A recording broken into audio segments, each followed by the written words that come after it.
Hey guys, Logan here from Popular Woodworking. Today I'm joined with John Henry from PantoRouter, and we're going to do a little bit different video today. So the PantoRouter is kind of a newer development in the woodworking space. It's been a tool that I've really enjoyed over the last year or so using it. It was in our Editor's Choice Tools last year, so I figured we'd have you come in, John Henry, and show us some of the features, benefits, and what the PantoRouter can do. Because I'll admit it, I'm guilty of using it just as a mortise and tenon machine, but it can do other stuff as well.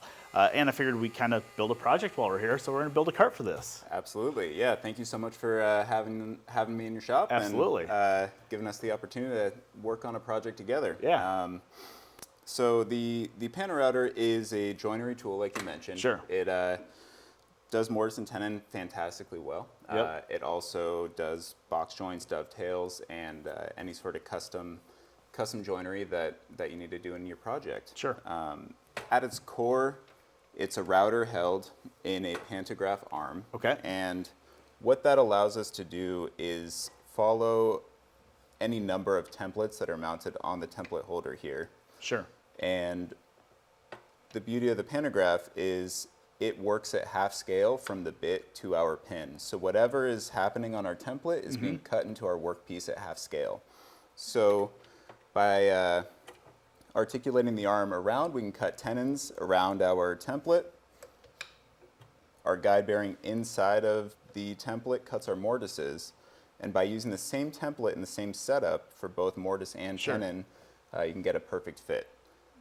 You can dial in your tenons to the mortises that you cut absolutely. first, and you're off to the races. Yeah, you know, and that's one thing I thought was super interesting when I first got a hold of the PantoRouter and I started messing with it, is the way that these templates are designed are such that the outside is tapered. So depending on how far you set that bearing will kind of really fine tune the fit of that tenon into the mortise, which is just it's an ingenious system, really. Exactly. I mean, you can do all the engineering in the world to try to dial in these perfect fits, but at the end of the day, you really just have to cut your mortises and fit your tenons to them, regardless of your method. And so we found that the tapered template, by being able to start high on the template and work your way down, and basically be able to just dial in that fit perfectly. And once you find that spot, lock it in place, and then you cut all your tenons, and you're going to get a good fit every time. Sure.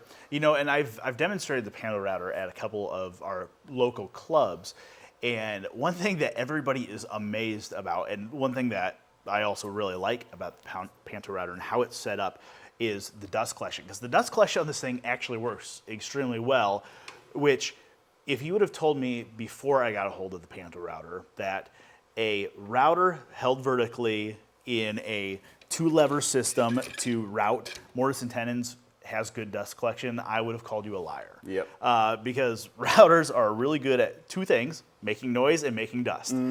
But this shroud that goes around that thing really grabs almost all of the dust as you're routing. So you can batch out a whole pile of mortises and tenons and be left with minimal mess, which is phenomenal. It's great to be able to do that.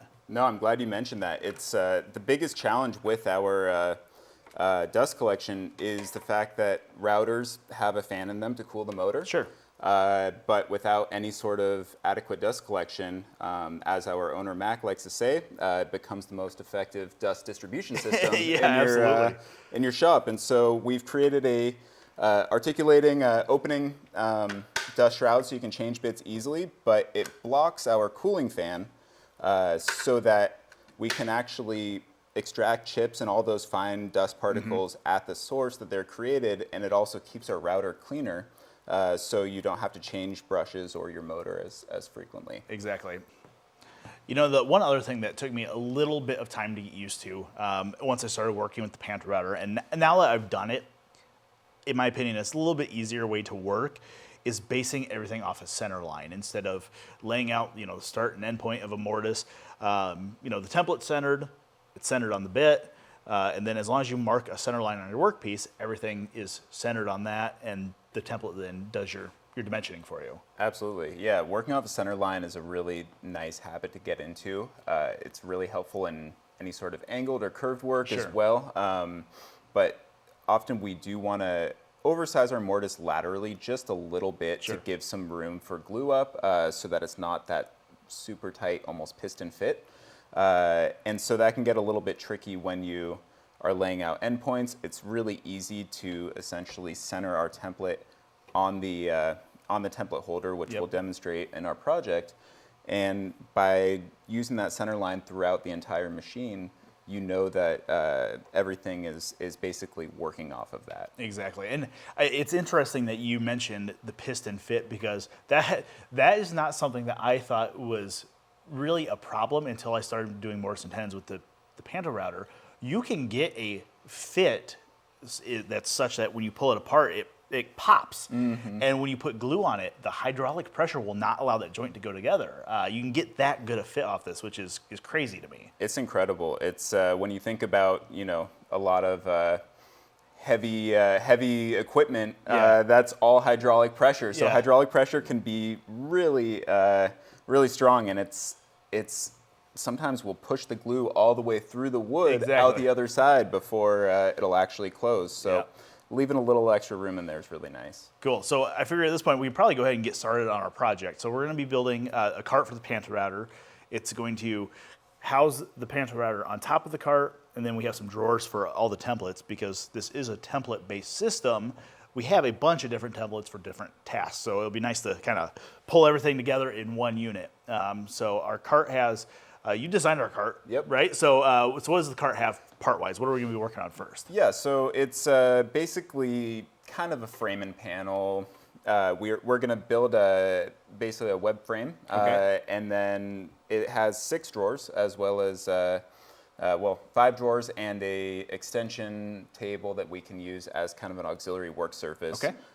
Picking it up and putting it on the bench, it's not terribly heavy, but it's much more convenient to kind of be able to roll it out when you need to use it, Sure. and then put it away when you don't. But often having a little bit of extra work surface is nice. So you have a work surface that extends out when needed. Sure.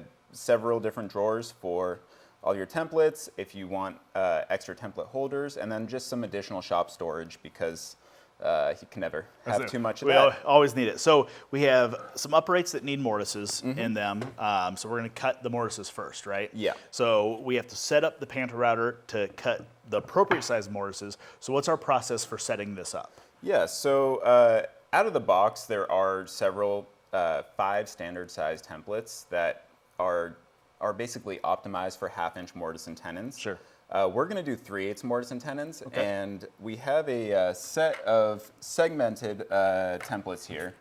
And what those allow us to do is similar to the way you set up your dado blades, depending on the thickness Yeah. you want, you use a different combination. So with this combination, with this set, we have 154 combinations Cool. of round-ended mortise and tenons. So anything from 3/4 wide to about 6 3/4. So a lot of different variation there. And we're going to do a 2-inch mortise and tenon. So what the way that we accomplish that is our 2 end pieces here make 1 inch. Okay. And we have a 1-inch spacer, and when you push those all together, that creates our 2-inch mortise and tenon. And you might be looking at that and saying, that's definitely not 2 inches. Yeah. And that's because we have that 2-to-1 ratio. So Sure, the pantograph. Exactly. Yep. So it's essentially 4 inches up here and then 2 inches when we're actually cutting. Cool. So the process is going to be center up this template on the template holder, and then we're going to take the parts that you've already started to lay out the mortise lines on, and we're going to set those up on the table. Yep, absolutely. Cool. So the setup on the templates are really quite easy. We have this one on here that will slide off. And to set up our, as you mentioned, everything being based on the center line, we just slide our center piece on there. Oops. And with a guide bearing shaft, there's a centering hole in each one of these sections. So Okay. we can just place that shaft in the centering hole, and that corresponds with our hole in the template holder. Yep. So now I know that this template is perfectly centered on the template holder, which corresponds, as you mentioned, with the router and the center line on the table. Awesome. So we'll lock that down. And then we just have our 2 end caps. Slide on here.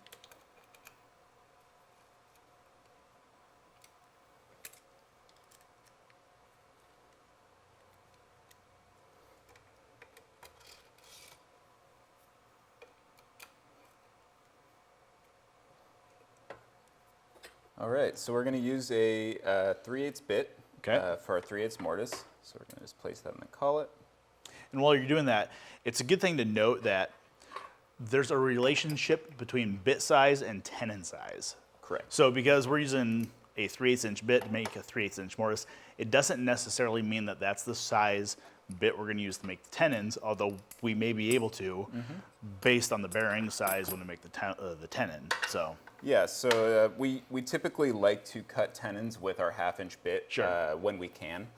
We certainly could cut this exact same tenon with a 3/8 bit or even a 1/4 bit, but there's really no reason to. Sure. It's a better cut quality when we use our 1/2 inch bit. So we will be changing our bit for that tenoning operation, but we have quite a few mortises to cut first. Sure. So we are going to place our guide bearing inside of the template for our mortises.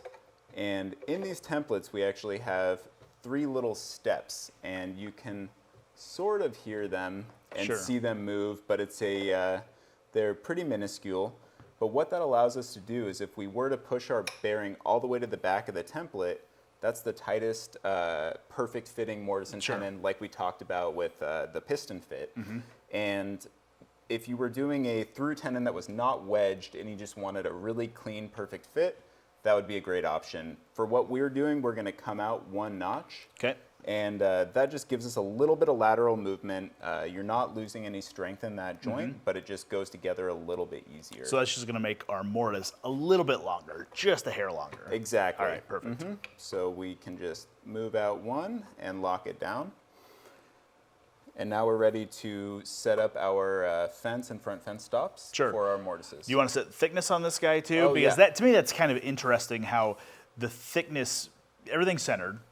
So we set our thickness using the thickness gauge. Absolutely. So often when you're milling, you don't have dead on, 1-inch parts or whatever it is. So it can be really nice to actually utilize the machine's features to set thickness rather than trying to line up to a line every single time. So our template holder rides up and down vertically, and we have a fixed gauge that you set once when you get the machine. Sure. And you place your workpiece against that gauge, drop it down, and then tighten both sides. And now our router bit will be cutting centered in this workpiece. So it doesn't really matter if we're cutting a centered mortise in 3/4 inch stock or 1 1/4 inch stock. As long as you do that setup, the bit's going to be centered on whatever your stock is. Exactly. And we'll see on our cart here that we are actually cutting mortises in our thinner edge for the frames. And then we're going to be flipping it and cutting not on center, but on this face. And if you wanted to, that could easily just be centered as well. Sure. So, cool. There's a lot of options there. So to cut our mortises in this frame first, we want to make sure that all of our reference faces are consistent. Sure. And so we started laying these out a little bit here, and as I'm sure you're aware and have experienced, it's really easy to kind of confuse things and I've mix them up. never flopped parts ever. Right.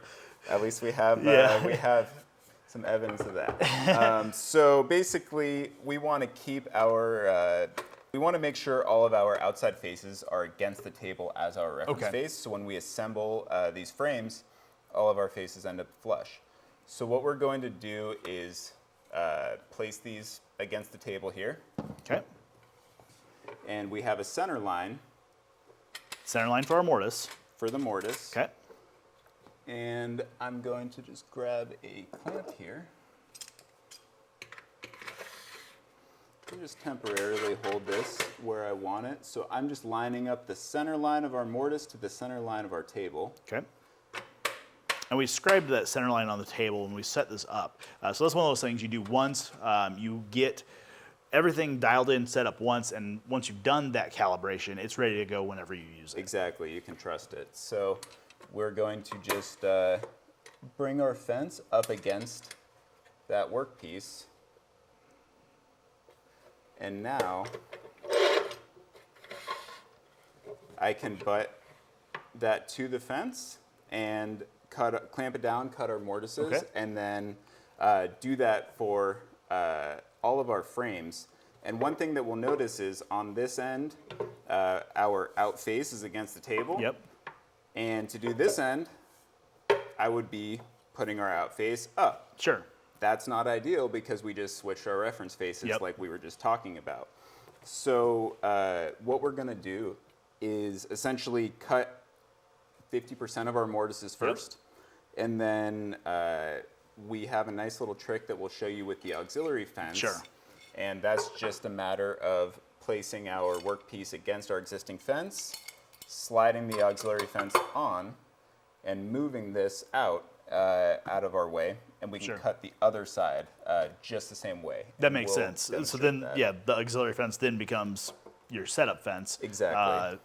That's simple. So Yep. great little trick. So I think we might be ready to start cutting a few mortises here. Perfect. So the process for this is going to be clamp the workpiece down up against the fence and up against those front stops. And then how's the routing process work? You know, I mean, it's turn the router on, plunge it in, and route back and forth in the slot for the most part. Exactly, yeah, it's super simple. So we will set our depth once, and that Okay. just happens by touching our bit to the workpiece, and we have a depth stop on the back of our machine here. Sure. And then it's just a matter of slowly plunging in and moving the router back and forth. We don't use a lot of force Okay. or pressure when we use this machine. It's really not necessary. Okay. With that mechanical advantage over the router, because Sure. it's held in a pantograph, there's no reason that it's going to be running away on you Sure. or kicking back or anything like that. And we found that you just get a lot nicer results when you actually just use light, consistent pressure. Okay, so we have one end of these done. Now we're almost ready to flip it over using that nifty little trick with this fence. But this is going to be the same setup for routing one of the through mortises in the faces, right? Correct, yes. So we can just take care of that at the same time. Okay. And it's going to be our left-hand pieces, Okay. which we have marked, and it's always good to mark your boards Yeah. as much as possible. And so we want a through mortise in this face, and when these are in alignment, our rails, if you will, will want to be flush with this outside face, so that's Okay. what we'll put against our table. Okay.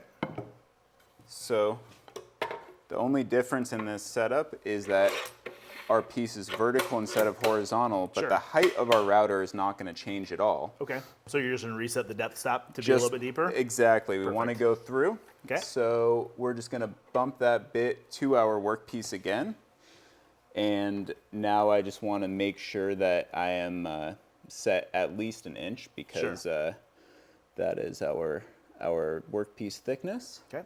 And then there is one other nifty little trick to clamp stuff, because when you have a workpiece in this orientation, you can clamp the end here, Right. But you can't really clamp this guy, at least not with these style clamps, which work really well.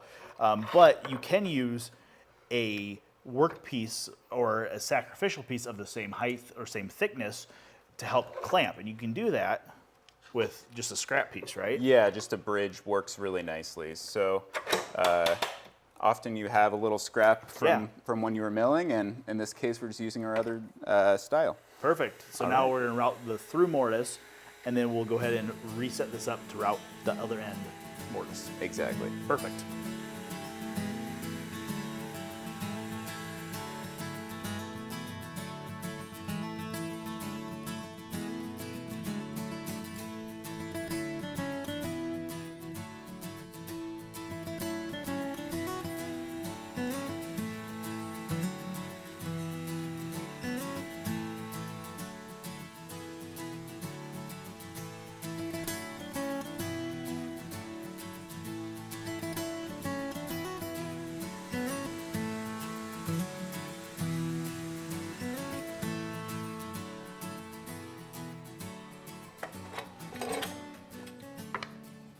Okay, so that's all those face mortises done as well. So at this point, I guess we're ready to pretty much fit tenons, right? We are, yeah. We're Okay. ready to switch over to our tenon operation. Cool, and this is something that you guys at PantoRouter have a new product for that I think is going to help the setup a little bit, especially when doing a bunch of kind of repeated tenons, which these all are. I mean, these will all be tenons that are the same size, and the only thing that's going to change is the depth on the through ones. Those will be a little bit longer. Exactly. So what have you guys come out with that's going to help us? Yeah, so essentially what we've come out with is our swing stop.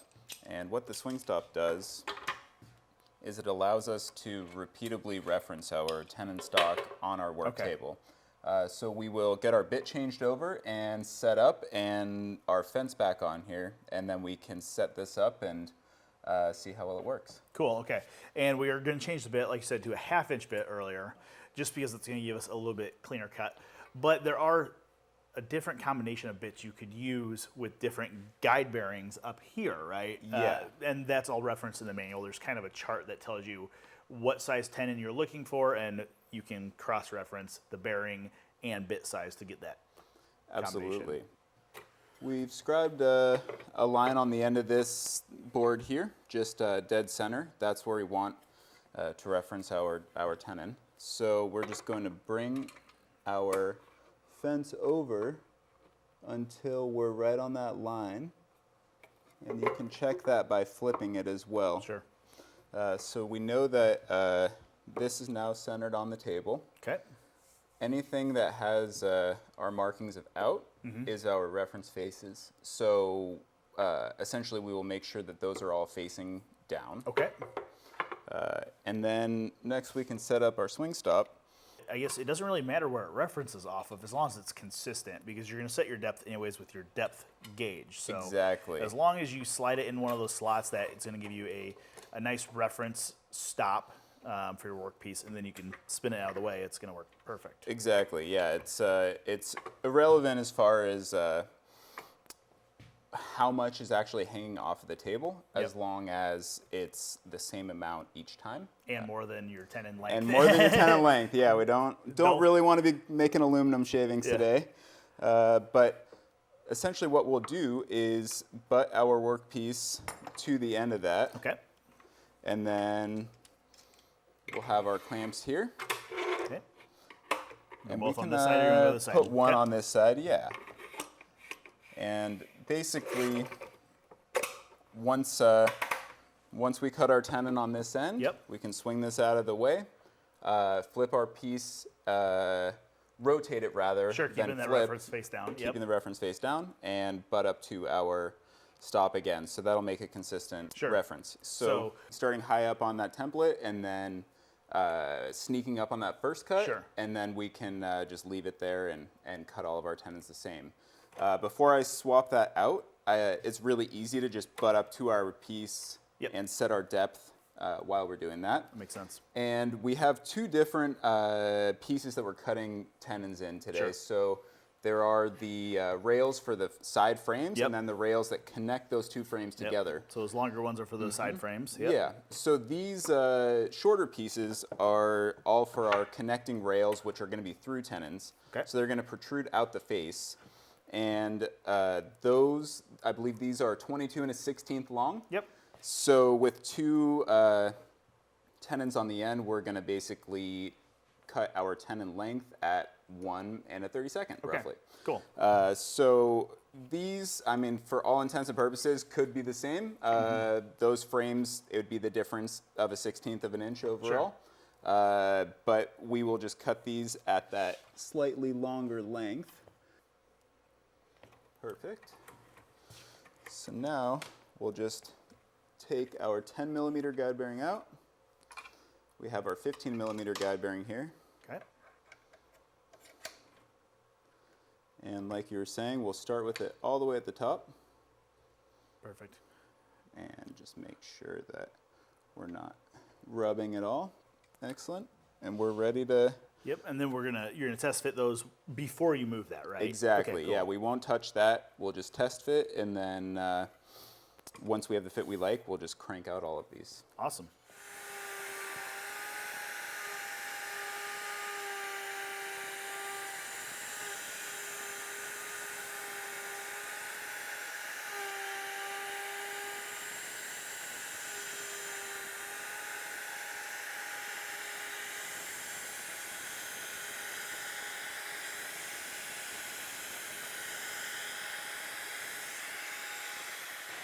So it's important that we make sure we wait for that bit to fully spin down. There's always it's tempting to reach in there and try to test your fit. You want to get gluing, but we can see here.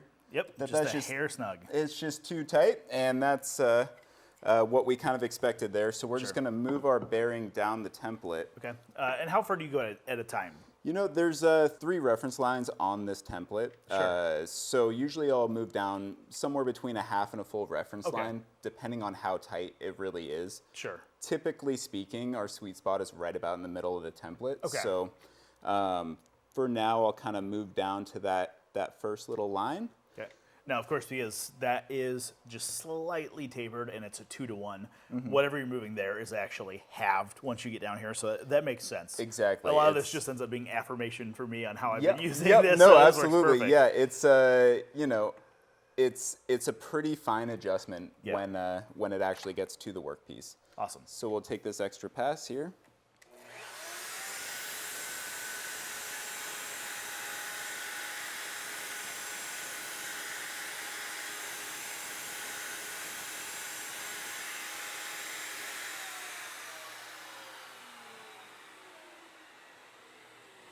And you'll notice again, it is really pretty light pressure. There's, a tendency to bear down on it and grip it really hard, but that's that looks pretty good. Pretty darn good fit. Yeah, it does. So, and we're going to be wedging these as well. Sure. But I'd say that's pretty nice. So at that point, we can kind of batch out all of these tenons. Okay. And so the only thing we're going to adjust in between these longer ones and the through tenons is just the length by a little bit. Exactly. So we'll do all the short ones first. So using our swing stop here, we're just unclamping, leaving our reference face down, and then butting up to it. Make sure we're tight against our fence. Excellent. Okay, and as you finish these, we're going to kerf these for wedges, right? So as you finish these, I'll take them over to the bandsaw and make a couple of kerfs. Perfect. All right.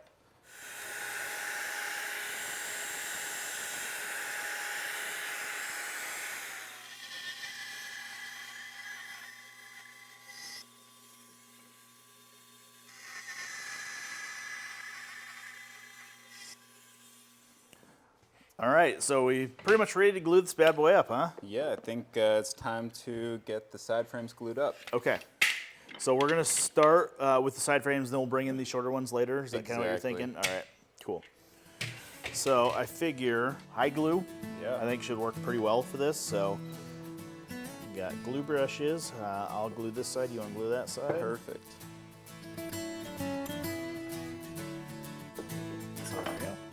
All right, so let's go ahead and get the other side together, and then we'll bring both these side assemblies together. Perfect.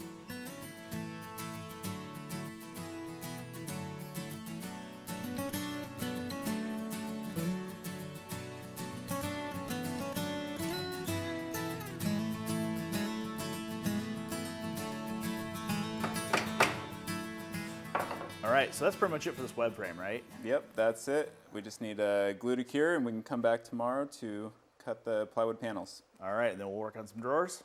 Drawer time. All right. Hey, that's a pretty good idea, putting drawer slides on the panels before we put them in the case. Saves a little time and don't have to reach inside of there. Yeah, you don't have to do one of the awkward, reach in between the frames. So I guess at this point, spend a little time cleaning up these tenons, the wedges.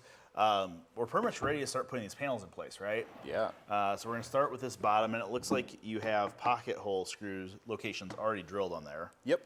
Cool. So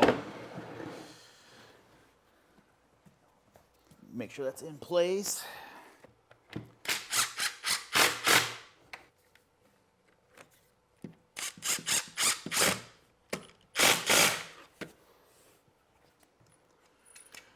So now, I guess the easiest thing to do is probably to slide that in and lay this on its side to screw everything in, right? I think that sounds good. Okay.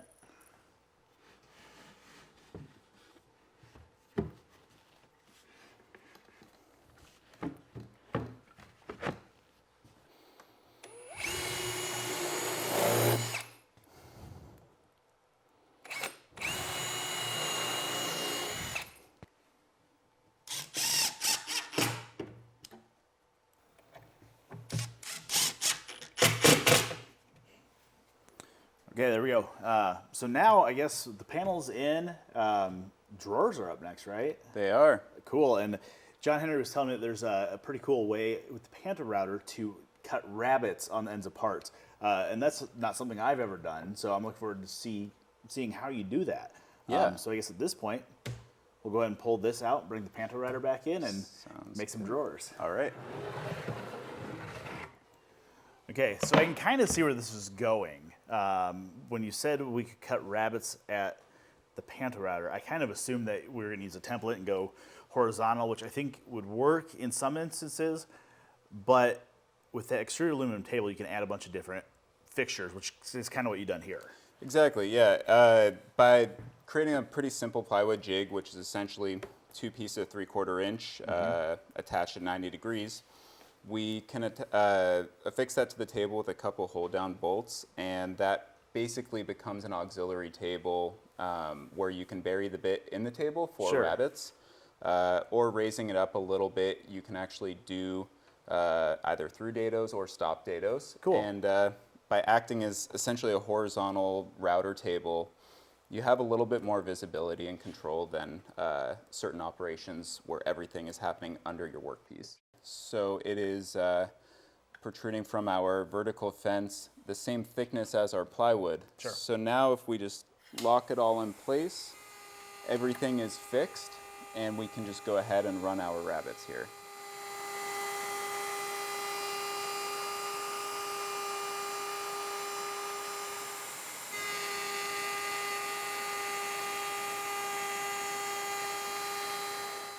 Okay, so John Henry finished up all the rabbets on the ends, and I went ahead and cut some grooves in the bottom of our drawer parts. Now we could have done that here at the PantoRouter, but that would require putting a taller front fence on here actually, and raising that bit up. So instead I just went over to the table saw. I already had a dado blade loaded up, and I cut those grooves for the drawer bottoms in those. And you might have noticed I rolled that cart in as well. I did finish installing those casters. Those are just a pair of swivel casters and a pair of fixed casters. And I screwed those onto the bottom with some big old screws, and it's gonna work pretty well. It kind of steers like a shopping cart at this point. And we left the PantoRouter set up, and I set this up, or left this up in particular, because I wanted to point out, John Henry just finished doing all the rabbets here. It's amazing to me how little dust escaped, even with cutting those rabbets and this bit and the dust collection kind of being buried up against this sacrificial fence here. It really grabbed almost all the dust. There's a little bit here on the bench, but that's from when we were shooting some video with that dust shroud removed. So it's super impressive. I'm so happy with how well that worked. So now I guess at this point, we're kind of ready to form an assembly line to start assembling drawers. I think you had a great suggestion. Let's install the slides before we glue it up. That way everything lays flat. Yeah, make it easy. Get stuff screwed in place. And then because these are rabbets, they just go together with some glue and maybe a couple of pin nails or 18 gauge brads into them to hold them together while that glue dries. It's always a relief when you get to this point of a project where you can actually slide your drawers in, not only make sure they fit, but you feel like you're making quite a bit of progress. Yeah, I feel like we're almost to the end of this project. Yeah, so the last thing we have to do is get our false fronts installed and install the top. So I don't know how you'd like to install false fronts. Generally what I do is I use double-sided tape to kind of temporarily hold them. Yep. And then I'll kind of pin nail from the back and maybe throw a couple screws in, and those along with the drawer pull generally hold everything together. So there we go, it fits pretty good. Now you've been working on something else over there.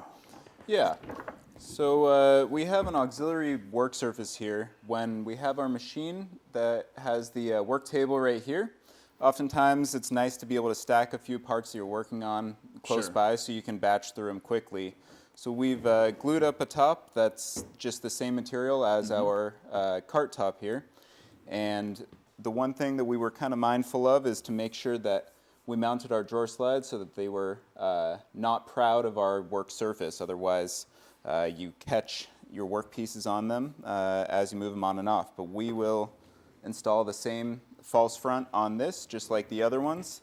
And we're going to get these handles mounted on there just like Logan did on this side. Yeah, you know, and I think this auxiliary work surface is going to be really nice, especially if you're working on long parts. You know, you can kind of make a brace and have a little bit of, you know, outfeed support on the far end. Exactly. If you're putting the tenon in the end of a bed rail or a Sure. long dining table apron, it's really nice to have that extra support. Exactly. And for the top that we'll be installing in a little bit, it's just a hardwood top. It's been glued up. It is a little different though. Usually I set with an overhang on all four sides. But this we're flush on the outside and the two ends, and we overhang on the operator side. And once we get that installed, I think we'll show everybody why that is. So I think for now, let's go ahead and finish up these drawer false fronts and install the pulls. Excellent. All right. Looks like a cart. It does. This is awesome. Yeah.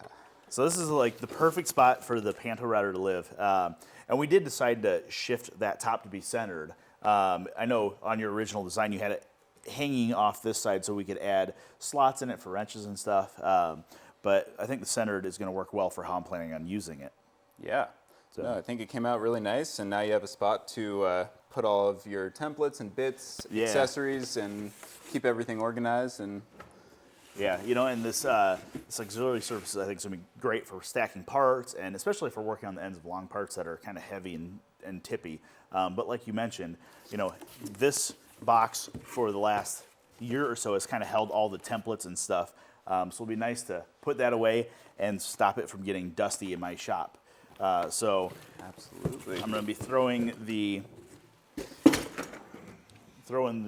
templates in the drawers, probably dust collection hose just so I know where that's at. Yeah. Some of these other templates, you know, and kind of as I'm putting these away, you know, we talked a lot about the mortising templates, but there's some other ones too, you know, the segmented ones, but there's a couple of them in here that, like these guys. Oh, yeah. Can you tell us what those are for? Yeah, so those are kind of some specialty shapes, and we include them in our kit if you wanted to do kind of a decorative through tenon. Sure. It's also a nice reminder that really whatever you can think of as far as a shape that has some sort of rounded edge, obviously, can be made into a template and cut on the PantoRouter. So we've seen a lot of our customers from middle school age to you know, retirement age making their own templates for their own custom projects, which is really fun to see.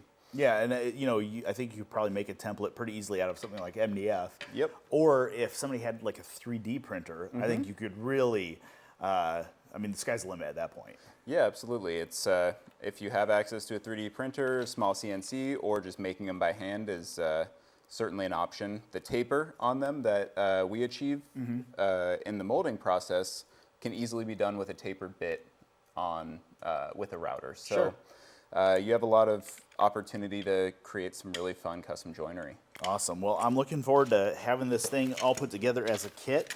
I think it's going to be a great addition to my shop. And thanks for making the trip out here and helping build this. Absolutely. It was my pleasure. It's always exciting to see the PantoRouter get used in various projects. And we really do love seeing what people come up with in different uses. One last thing that we'll kind of mention that we did on our cart is to add a safety switch down here so that you're not necessarily having to take a hand off of one of these handles to operate the machine. Some people like to just use the router switch, but we really like having a paddle switch here. And we've included a little outlet that our router plugs into right here. So for bit changes, you can easily unplug and stay nice and safe. Awesome. All right. Well, where can we find more, or where can people find more about the PantoRouter? Yeah, you can go to our website at PantoRouter.com. Sure. And something we really pride ourselves on is we do answer the phone. It's Mac and I. So give us a call if you have any further questions, or feel free to shoot us an email or check out videos on our website. Awesome. And we'll include links for both PantoRouter.com and the plans for this cart, because even though this is designed as a PantoRouter cart, this would be great in the kitchen, man. Yeah, make two while you're at it, right? Exactly, that's right. So thanks for joining us, John Henry. Yeah, thank you so much for having me. Absolutely.